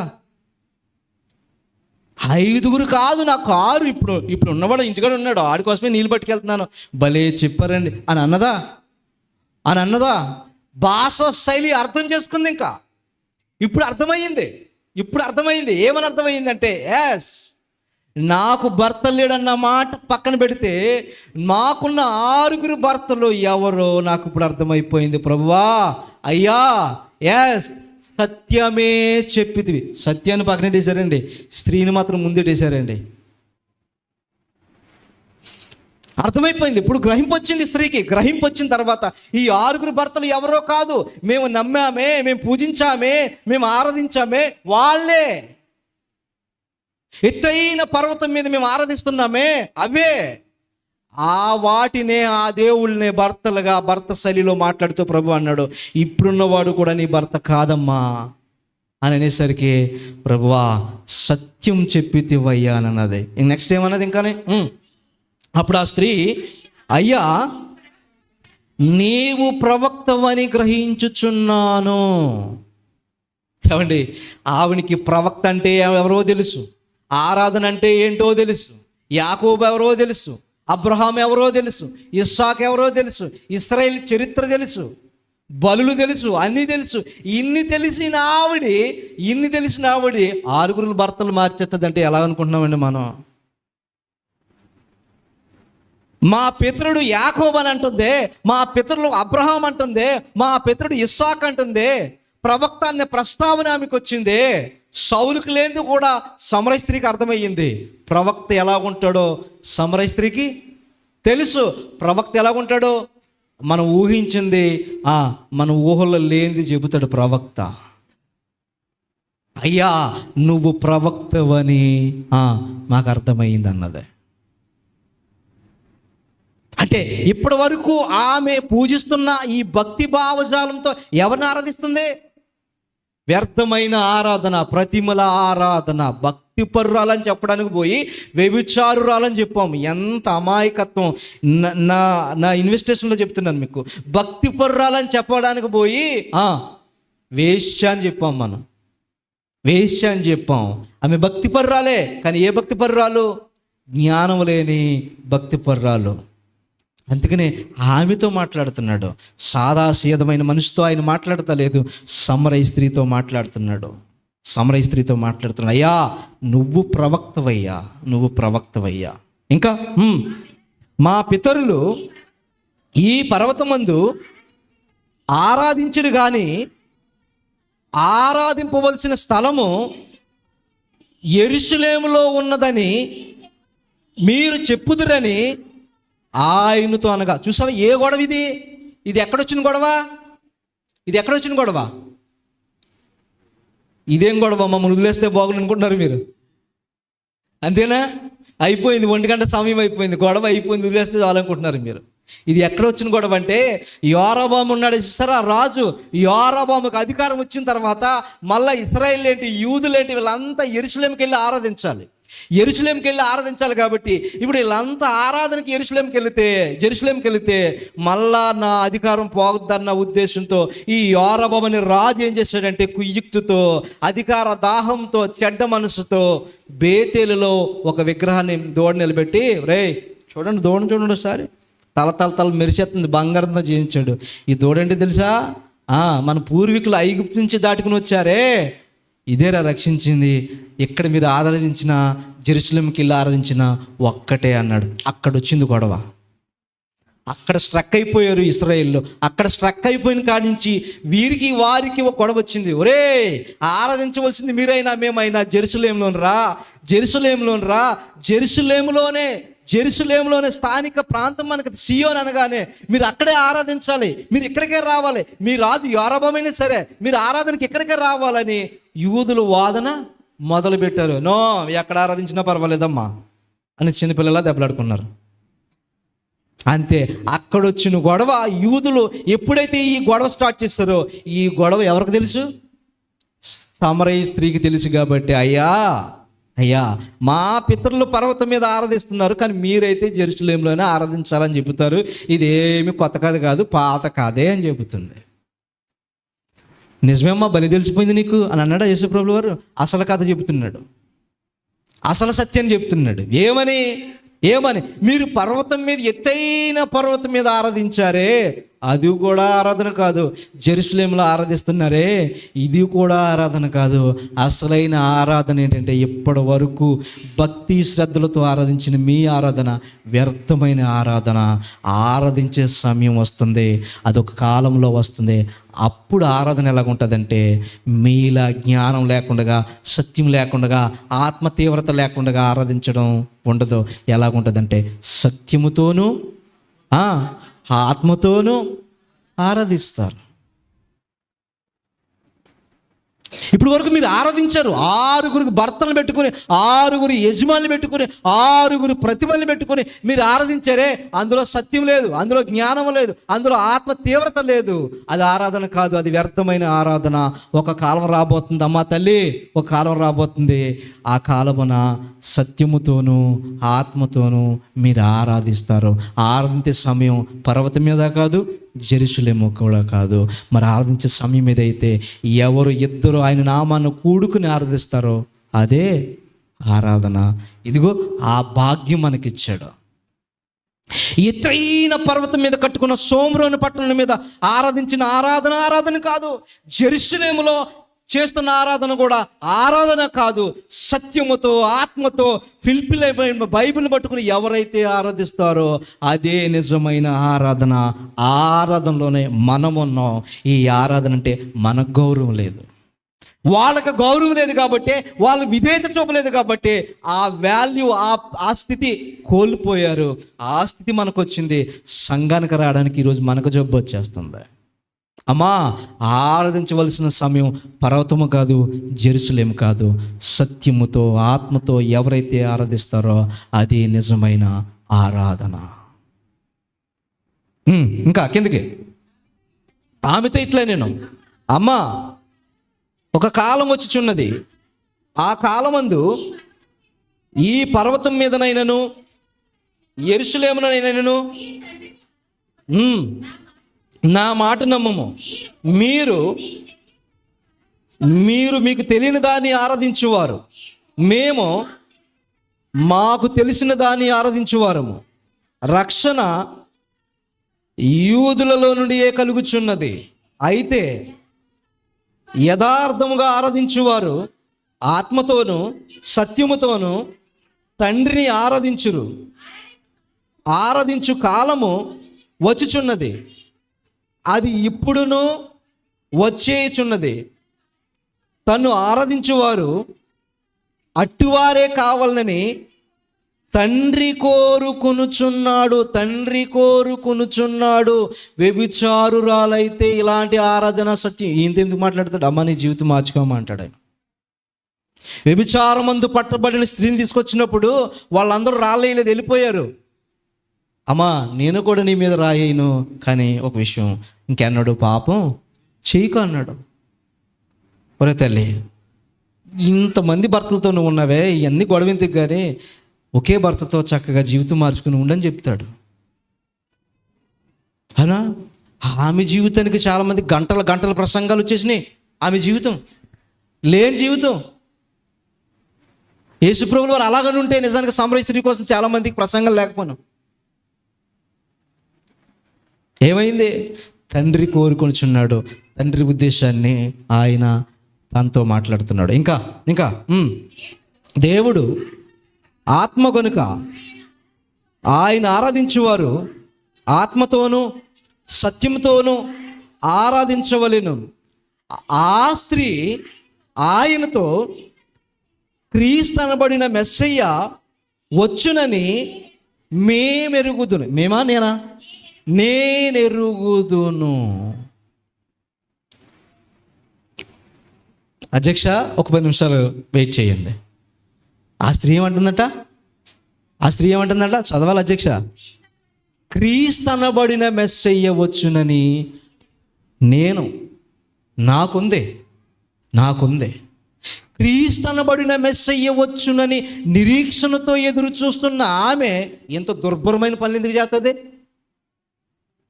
ఒకవేళ ఎంత దుర్భరమైన పనులు చేస్తే క్రీస్తు వస్తే ఏంటి, రాకపోతే పాపం చేసేవాడికి నిజంగా ఎలాంటి భావజాలం ఉంటుందా? మరి క్రీస్తు అనబడిన మెస్సయ్య వచ్చినని నేను ఎరుగుదును అన్న గొప్ప స్టేట్మెంట్ ఆవిడిస్తున్నప్పుడు ఆమెను పాపాత్మురాలుగా మీరెందుకు చేశారు అయ్యా? క్రీస్తు అనబడిన మెస్సయ్య వచ్చునని నేను ఎరుగుదును. యూదులు ఎలాగైతే మెస్సయ్య కోసం ఎదురు చూస్తున్నారో, సమరయులు కూడా క్రీస్తు అనబడే మెస్సయ్య కోసం ఎదురు చూస్తున్నారు. యూదులు ఎలాగైతే మెస్సయ్య కోసం ఎదురు చూస్తున్నారో, సమరయులా ఉంటుంటున్న సమరయులందరూ కూడా క్రీస్తు అనబడిన మెస్సయ్య వస్తాడని ఎదురు చూస్తున్నాడు. ఆ నిరీక్షణతో ఈ స్త్రీ కూడా బ్రతుకుతుంది. అయ్యా, క్రీస్తు అనబడిన మెస్సయ్య వస్తాడని నేను ఎరుగుతున్నాను. సంభాషణ ఏ స్థాయి నుంచి ఏ స్థాయికి మారిందో మీరు చూడండి. ఎస్, నెక్స్ట్ ఆయన వచ్చినప్పుడు మాకు సమస్తమును తెలియజేయనని చెప్పగా, యేసు నీతో మాట్లాడుచున్నది నేనే ఆయనని ఆమెతో చెప్పాను. ఎంత భాగ్యాన్ని పొందుకుందంటే, ఏ నిరీక్షణతో అయితే ఎదురు చూస్తుందో ఆ నిరీక్షణకు సమాధానం ప్రభువు ఆమెకి దర్శనమిచ్చాడు. అన్న ఎదురు చూసింది లోక సువార్తలో. సుమియోను ఎదురు చూశాడు. అన్న ఎదురు చూస్తుంది. వారికి ఎలాగైతే ఆ ప్రత్యక్షత దొరికిందో, సమరయలో ఉంటున్న స్త్రీకి కూడా అదే ప్రత్యక్షత దొరికింది. క్రీస్తు అనబడిన మెస్సయ్య వస్తాడు, ఆయన వచ్చినప్పుడు సమస్తమును చక్కబరుస్తాడు, మాకు తెలియజేస్తాడని నిరీక్షణతో ఎదురు చూస్తున్న సమరయ స్త్రీకి ఆ ప్రత్యక్షత దొరికింది. అమ్మా, నీతో మాట్లాడుతున్న వాడే ఆ మెస్సయ్య, క్రీస్తు అని చెప్పాడు. ఊరుకోండే, మరీ బాగోలేదు ఈ మాట. మీరు మామూలుగా నాతో మాట్లాడి మరీ ప్రవక్త అంటే పర్లేదు, కానీ మరి ఆ మెస్సయ్య అంటే బాగోదని అని అన్నదా? అని అనలేదు. నెక్స్ట్ ఈ మాట చూడండి, 28వ వచనమా. ఆ స్త్రీ తన కొండ విడిచిపెట్టి, కొండ ప్రసంగాలు ఎక్కువైపోయాయి. కొండలో ఏముందంట? కొండలో పాపం ఉందంట.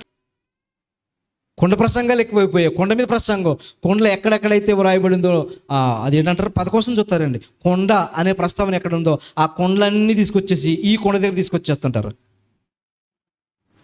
చూసారా? ఇదే కొండ పాపపు కొండ. ఇది పాపపు కొండ. పాపపు కొండ కాదు అది.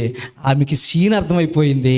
ఈ సీన్ అర్థమైపోయింది. ఆమె ఏం చేసిందంటే, ఈ కొండ, ఈ నీళ్లు కాదు కానీ అర్జెంటుగా ఇప్పుడు నాకు దాహం, ఈ నీళ్లు, సంసారం, జీవితం ఇదేమి కాదు కానీ ఈ రక్షణ సువార్త భాగ్యాన్ని వెంటనే ఈ ప్రవక్తను అందరికీ పరిచయం చేయాలని దిక్కున ఉన్నదంతా అలా వదిలేసి వెళ్ళిపోయింది.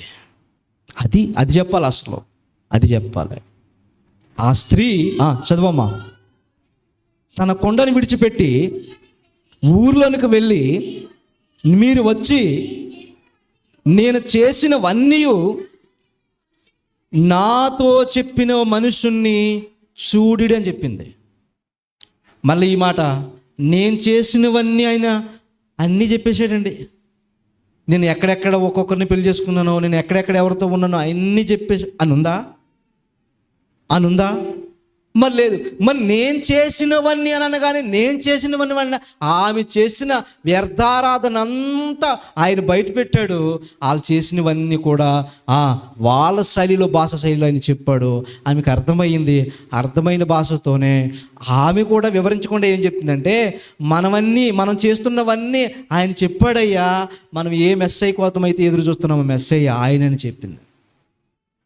పోను ఓకే చెప్పింది. ఈమె నిజముగా ఇంత తప్పుడురాలైతే, ఇలాంటి ఆవిడైతే అవునమ్మా నిజమే అని స్వీకరిస్తారా? ఏమంటారు? దెయ్యాలట ఏం వల్లిస్తాయట, నీతులు వల్లిస్తాయంట అని డైలాగ్ వేస్తారు. ఇటు నువ్వు ప్రవక్త కోసం, దేవుని కోసం, రక్షణ కోసం చెప్తావా? ఇలా వెళ్ళవమ్మా అని అంటారు. అంతేనా కాదా? బుద్ధి బాగోలేని మాటలు మనం వింటామా? వినం. అలాంటిది 6 భర్తలు చేసుకుని ఇష్టానుసారిగా లైఫ్ని ఎంజాయ్ చేస్తున్న ఈమె వచ్చి ప్రవక్త వచ్చాడు చూడండి అంటే నమ్ముతారా వాళ్ళు? ఎలా వెళ్ళవమ్మా అంటారు. మరి వాళ్ళు ఎలా నమ్మరు? ఈమె జీవితం ఏమో కూడా అలాంటి దుర్భరమైన జీవితం కాదండి. ఆమెకి నిజంగా వివాహం అయ్యిందో లేదో కూడా ఇక్కడ రాయబడలేదు. ఒరిజినల్గా ఆమెకి వివాహం అయ్యిందో లేదో కూడా రాయబడలేదు. ఆమె పేరు కూడా మెన్షన్ చేయబడలేదు. సమరయ స్త్రీ అనేక కాలంతో, అనేక దీర్ఘకాలం చేత, అనేకుల చేత అణిచివేయబడుతున్న ప్రాంతం అది. అలాంటి వారికి విడుదల ఇవ్వడానికి సమరయ స్త్రీని రేపారు. అలా అన్న తర్వాత వాళ్ళు ఏం చేశారు? వచ్చారు. ఆమె మాట నమ్మారు. ఆమె మాట నమ్మి స్వీకరించారు. ఏం చూడండి మరొక మాట, 39వ వచనం. నేను చేసినవన్నీ నాతో చెప్పినని సాక్ష్యం ఇచ్చిన స్త్రీ యొక్క మాటను బట్టి ఆ ఊరిలోని సమరయులలో అనేకులు ఆయన యందు విశ్వాసముంచిరి. నిజంగా ఈమె వెళ్ళి ప్రకటించగానే అందరూ వచ్చారు, ఆయన చూశారు, అందరూ విశ్వసించరి. ఈ మాటను చూసారా? విశ్వసించారే కానీ బాప్తిసం తీసుకోలేదని అంటారు చాలామంది. ఉంది అక్కడ బాప్తిసం తీసుకోమని? లేదు. మరి లేదు కదా అని బాప్తిసం తీసుకోలేదని అనగలమా? ఆలోచించండి. బైబిల్ పట్టుకోవడం కాదు. విశ్వసించిరనంటే నెక్స్ట్ బాప్తిసం తీసుకోలేదన్న మాట కాదు. బాప్తిసం తీసుకుంటారు వాళ్ళు, ఖచ్చితంగా తీసుకుని ఉండొచ్చు అని చెప్పడానికి మాట మీరు చూడగలిగితే 4:3 చదవండి. 4:3 అయినను యేసే బాప్తిసం ఇయ్యలేదు కానీ ఆయన శిష్యులు ఇచ్చుచుండిరి. తర్వాత కార్యక్రమం జరిపించేది ఎవరు? శిష్యులు. వారు విశ్వసించారు. అయ్యా మీరు విశ్వసించారు కదా, నూతన రాజ్యంలోనికి మీరు చేరబడండి అని బాప్తిసం ఇచ్చే కార్యక్రమాలు ఎవరివి? శిష్యులవి. ఇంకా చదవమ్మా కిందకి. ఆయన మళ్ళీ అక్కడ ఉండిపోకూడదు. 39:40 వచనం. ఆ సమరయులు ఆయన యొద్దకు వచ్చి తన యొద్ద ఉండమని ఆయనను వేడుకొనిరి గనుక ఆయన అక్కడ 2 దినములు ఉండెను. ఆయన మాటలు వినునందున ఇంకను అనేకులు నమ్మి ఆ స్త్రీని చూచి, ఇక మీదట మేము చెప్పిన మాటను బట్టి కాక మా మట్టుకు మేమే విని ఈయన నిజముగా లోకరక్షకుడని తెలుసుకొని నమ్ముచున్నాం. ఎంత బాగుందండి! ఇక ఇప్పుడు నీ మాటను బట్టి గాక మేము స్వయముగా విని ఆయన లోక రక్షకుడని మేము నమ్ముచున్నాము. సమరయులకు విడుదల, సమరయులకి ఏమొచ్చింది? క్రీస్తు రక్షణ భాగ్యం వారికి వచ్చింది. క్రీస్తు రక్షణ భాగ్యం వారికి వచ్చింది. ఎవరు విశ్వసిస్తారో, ఎవరు నమ్ముతారో, ఎవరు అంగీకరిస్తారో, ఎవరు ఆయన మీద గౌరవం ఉంటారో వారికే రక్షణ. వారికే రక్షణ, వారికే నాకు రక్షణ. నమ్మి బాప్తిసం పొందిన వాడు రక్షింపబడతాడు. నమ్మలేని వాడికి ఏ ప్రాంతంలో అయితే పుట్టాడో, ఎవరి మధ్య అయితే ఆయన జన్మించాడో, ఎవరి మధ్య అయితే ఆయన ముందుగా మాటలు చెప్పాడో వారిలో చాలామంది స్వీకరించలేదు, అంగీకరించలేదు. వారికి శిక్ష తప్పదు. సమరయులని దూరం పెట్టిన సమరయులు సమరయ స్త్రీతో మాట్లాడుతున్నప్పుడు వెళ్ళింది, రేపింది రెవల్యూషన్ తీసుకొచ్చింది. ఇదిగో మనం వెతుకుతున్న మెస్సయ్య వచ్చాడు, మన మధ్య ఉన్నాడని చెప్పింది. ప్రజలంతా వచ్చారు, చూశారు, విన్నారు. మేము నమ్ముతున్నాం, మేము ఎదురు చూస్తున్న లోక రక్షకుడు నేరుగా మా దగ్గరికే వచ్చాడు అని ఆనందించారు, సంతోషించారు, విశ్వసించారు, బాప్తిసం తీసుకున్నారు, రక్షింపబడ్డారు, దేవుని రాజ్యంలో చేర్చబడ్డారు. ఇప్పుడు వారికి నిజమైన భర్త ఎవరిప్పుడు? సంఘవరుడు. అది కంటెంట్. ప్రేమని దేవుని వల్లరా, ఆమె భక్తి భావజాలంతో ఉన్న స్త్రీతో మాట్లాడుతున్నప్పుడు ఆ స్త్రీతో మాట్లాడితే ఊరినే రేపిందే, ఊరినే కదిలేలా చేసిందే. వాళ్ళందరూ మారారు. ఆ సమరయ స్త్రీ కూడా మారింది. తమ జీవితంలో ఒక గొప్ప దర్శనాన్ని, ఒక గొప్ప భాగ్యాన్ని చూసింది, ప్రభు ప్రత్యక్షతను చూసింది. ఇక ఇది చాలు జీవితానికి అనుకుంది. అందుకనే ఇలాంటి దాని కొరకు జీవితం ఏమైపోయినా పర్వాలేదు అనుకుంది. ఉన్న కొండ కాదు, అక్కడ ఏమున్నా వదిలేస్తుంది. సమరయ స్త్రీ అర్జెంటుగా ఈ వర్తమానాన్ని, ఈ రక్షకుణ్ణి అన్యజనంలోనికి, మిగిలిన నా సహోదరులోనికి చూపించాలనుకుంది. వెళ్ళింది, చెప్పింది, నమ్మరు. ఒక ఊరిలో ఉన్న వాళ్ళంతా నమ్మరు. ప్రేమని దేవుని వల్ల ఊరు మాత్రమే, ఇంకా సమరయుల ప్రాంతాల్లోనికి వెళ్ళాలి. ఆ తర్వాత కార్యక్రమం ఎవరు తీసుకున్నారంటే అపోస్తులు తీసుకున్నారు, పిలుపు తీసుకున్నాడు, మిగిలిన వారు ఎంతోమంది తీసుకున్నారు. క్రీస్తు లోకానికి వచ్చిన రక్షకుడు, ఆ రక్షకుని గూర్చిన వార్త సమరయులకు అందాలంటే ఇప్పుడు ఎవరు ఉండాలి? సమరయ స్త్రీ ఉండాలి. ఆ సమరయ స్త్రీతో ఊరితో మాట్లాడాడు. ఎంత భాగ్యం, ఎంత సారం, ఎంత మంచి ఉద్దేశం. ఇదంతా మానేసి ఆమెను వ్యభిచారు, వేశ్యను ముద్రేశారే. ఇక్కడి నుంచి అయినా ఎవరైనా నిర్ణయం తీసుకోవాలి, తప్పుడు ప్రసంగాలు మానుకోవాలి. మనము కూడా ఉన్నామే, లోక రక్షకుడని చెప్పడానికి మనం కూడా ఉన్నామే. మనం ఎక్కడ చెబుతున్నాం, మనం ఎక్కడ చాటుతున్నాం? ఇదిగో వచ్చే డిసెంబర్ నెలలో ప్రతిరోజు కూడా దావీదు పట్టణం మందు నేడు రక్షకుడు పుట్టి ఉన్నాడని ఏదో వాడుకగా చెప్పించుకుంటున్నాం. ఆ వాడుకలో ఏం జరుగుతుందో చెప్పనా ప్రేమని దేవుని వల్లరా? అది నిజమే, అలా తట్టి చెప్పడం నిజమే. కానీ అందులో యథార్థత ఉండాలి, అందులో సత్యం ఉండాలి, అందులో నమ్మకం ఉండాలి. కానీ అందులో ఏం జరిగేదంటే ఆ తెల్లవారుజాములు వేస్తున్నప్పుడు, పిల్లలు పరిగెడుతున్నప్పుడు ఈ వెనకాలన్న సండే స్కూల్ టీచర్లు అవర్స్ అలా పక్కకి వెళ్ళిపోరు. మాకు తెలుసు ఆ స్థితిలో, ఆ స్థాయిలో వీళ్ళు ఎలాగ ఇంటికి వెళ్తున్నారో, వీళ్ళు వెళ్తున్నారన్న సంగతి తెలుసు. కానీ అప్పుడు తెలియదు. వయసు వచ్చిన తర్వాత అర్థమైంది, ఓహో వీళ్ళు ప్రేమ వ్యవహారాలు తెల్లవారుజాములు చూసుకున్నారన్నమాట. ఇలాంటి తప్పుడు ప్రవర్తనలతో దావీదు పట్టణం మందు నేడు రక్షకుడు పుట్టి ఉన్నాడన్న కార్యక్రమాలు చేయకండి. యథార్థంగా ఉండండి, నమ్మకంగా ఉండండి. ప్రేమలో పెళ్ళిళ్ళు కాట వీటితో కాదు, చక్కగా ప్రభు వాక్యాన్ని ప్రకటించాలి. ప్రేమని దేవుని వల్లరా, సమరయ స్త్రీ వేశ్య ప్రేమని దేవుని వల్ల వేశ్య కాదు. సమరయ స్త్రీ సమరయులకి అందించే సువార్థికురాలు, భక్తిపరురాలు. ఇప్పుడు నిజమైన ఆరాధన చేస్తుంది, ఇప్పుడు నిజమైన యజమానికి భార్యగా ఉన్నది. ఈ సంగతి మీరు ఉన్నారనుకుంటున్నాను, నమ్ముతున్నారనుకుంటున్నాను. మీకెవరికైనా ఏ విధమైన సందిగ్ధాలు ఉంటే నాతో మాట్లాడండి. ప్రతి ఒక్కరికి వివరంగా నేను ఇస్తాను. ప్రార్థన చేసుకుందాం.